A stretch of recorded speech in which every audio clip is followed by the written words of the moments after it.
आए दिन पाकिस्तान से कुछ न कुछ खबर आती रहती है और वो इसको लेकर चर्चा में भी रहता है। अब खबर आ रही है पाकिस्तान के कब्जे वाले पीओके से, जहां वहां रहने वाले शिया मुसलमान लाखों की संख्या में सड़क पर उतर आए हैं और भारत से जुड़ने के नारे लगा रहे हैं। मामला दरअसल जुड़ा है शिया धर्मगुरु की गिरफ्तारी से। शिया मुसलमानों का ये प्रदर्शन उनकी रिहाई और काराकोरम राजमार्ग खोलने की मांग का है। तो जानते पूरा मामला इस वीडियो में, तो वीडियो को अंत तक जरूर देखें। अगर आपने हमारे चैनल को सब्सक्राइब नहीं किया है तो सब्सक्राइब कर दे और वीडियो को लाइक करना ना भूलें।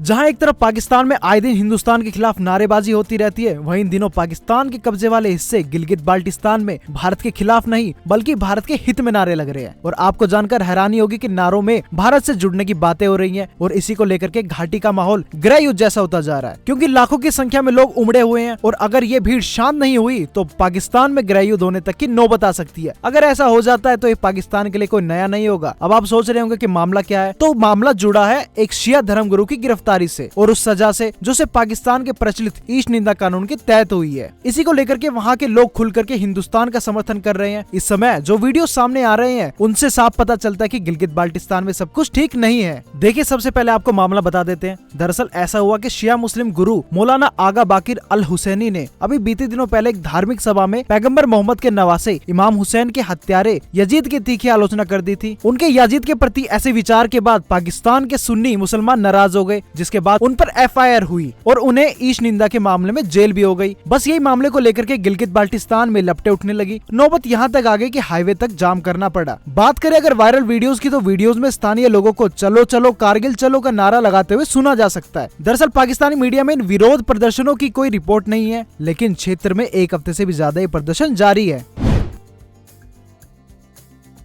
अगर बात करें मौलाना साहब की, तो जो मौलाना आगा बाकिर अल हुसैनी शुमार शुकुरदू और उसके आसपास के इलाकों के बेहद प्रभावशाली लोगों में से है। मौलाना ने गिलगित बाल्टिस्तान के कई अहम आंदोलनों में न केवल हिस्सा लिया बल्कि उन्हें कामयाब भी बनाया। मौजूदा वक्त में मौलाना आगा बाकिर अल हुसैनी साफ पानी के लिए आंदोलन कर रहे हैं, जिससे वहाँ का प्रशासन होश में आ जाए। और सजा की बात करें तो हमने आपको पहले बताया, तो ये जो ईश निंदा का बिल है ये अभी थोड़े दिनों पहले ही पाकिस्तान में पास हुआ है, जिस मामले में मौलाना जी को गिरफ्तार किया गया। देखिए, पाकिस्तान में ईश निंदा के तहत जुर्माना और कैद की सजा के साथ साथ मौत तक का प्रावधान है। जब ये मामला सामने आया तो गिलगित बाल्टिस्तान के आसपास के सुन्नी समाज के लोगों ने इनके खिलाफ मोर्चा खोल दिया। वहीं पाकिस्तान के अपर कोहिस्तान के सुन्नी बहुल हिस्से में एक धरना प्रदर्शन हुआ और मांग की गई कि शिया मौलाना अल हुसैनी को फौरन गिरफ्तार नहीं किया गया तो हम लोग सड़कों पर उतर आएंगे और प्रदर्शन करेंगे। जिसके बाद मौलाना को हिरासत में ले लिया गया। वहीं इसी के बाद गिलगित बाल्टिस्तान के शिया समुदाय का कहना है कि पाकिस्तान की हुकूमत के द्वारा एक बार फिर उनके खिलाफ गहरी साजिश की जा रही है।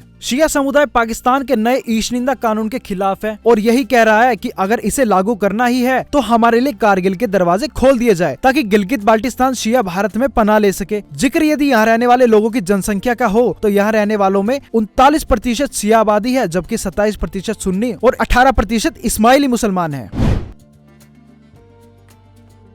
इस मामले पर पाकिस्तान की सरकार ने 30 अगस्त को कहा था कि ये सभी राजमार्गों को साफ कर उन सभी लोगों को हटा दिया जाएगा जो प्रदर्शन कर रहे हैं। और अब बाल्टिस्तान की सरकार ने वहां फौज की तैनाती कर दी है, ताकि अगर उग्र माहौल होता है तो उसे कंट्रोल किया जा सके। आपको बता दें कि यहाँ के मुख्यमंत्री की अध्यक्षता में एक उच्च स्तरीय बैठक में यह फैसला लिया गया कि क्षेत्र के प्रमुख शहरों में रेंजर, जीबी स्काउट और SF के जवानों को तैनात किया जाए। अवैध सभाओं और रोड ब्लॉकेज को खत्म करने के लिए तुरंत धारा 144 लागू कर दी गई है। बैठक में यह भी निर्णय लिया गया कि सार्वजनिक समारोह में किसी भी धर्म के विश्वासों और पवित्र व्यक्तियों का अपमान करने वालों के खिलाफ कड़ी कार्रवाई की जाएगी। आप सोच रहे होंगे कि इन इलाकों में शिया सुन्नी संघर्ष की शुरुआत कब हुई? अगर इस सवाल का जवाब हम आपको बताएं तो आपको ले चलते हैं 1988 में, जब पाकिस्तान में जिया उल हक की हुकूमत थी। तब उस वक्त जिया उल हक ने 400 शिया मुसलमानों का कत्लेआम करवाया था। और फिर 2012 के आसपास हुकूमत के इशारों पर पाकिस्तान में शिया विरोधी सिपाही साहबा जैसे संगठनों को बनाया गया, जिन्होंने बाद में बाल्टिस्तान को अपना शरणार्थी स्थल बना लिया था। पाकिस्तान की सरकार बहुत लंबे समय से गिलगित बाल्टिस्तान में सुन्नी आबादी को बढ़ाने में लगी है। इसके लिए शिया समुदाय पर जुल्म जारी रखे जाते हैं और ऐसे हालात पैदा कर दिए जाते हैं जिससे शिया अपनी जमीन बेचने पर मजबूर हो जाए। अब ताजा ईश निंदा कानून को वो हथियार बनाया गया है जिससे शिया दबाव महसूस करते हैं। फिलहाल दोनों समुदाय के बीच संघर्ष जारी है। तो अब आप अच्छे से समझ गए होंगे कि क्या मामला है और क्यों गिलगित के लोग भारत आने की बात कर रहे हैं। वैसे तो वहाँ के लोग हिंदुस्तान के ही हैं, वो बात अलग है कि पाकिस्तान ने वहाँ पर कब्जा किया हुआ है। पर एक बात देखने वाली कि आज से पहले कभी भी पीओके से भारत में मिलने की आवाज नहीं उठी थी, पर जब से भारत में बीजेपी की सरकार आई है तब से वहाँ के लोगों में उम्मीद जागी है। तो आप कमेंट कर बताएं कि क्या भारत को पीओके को वापस ले लेना चाहिए, और इसी तरह की देश और दुनिया की खबरें जानने के लिए हमसे जुड़े रहे द न्यूज़ 15।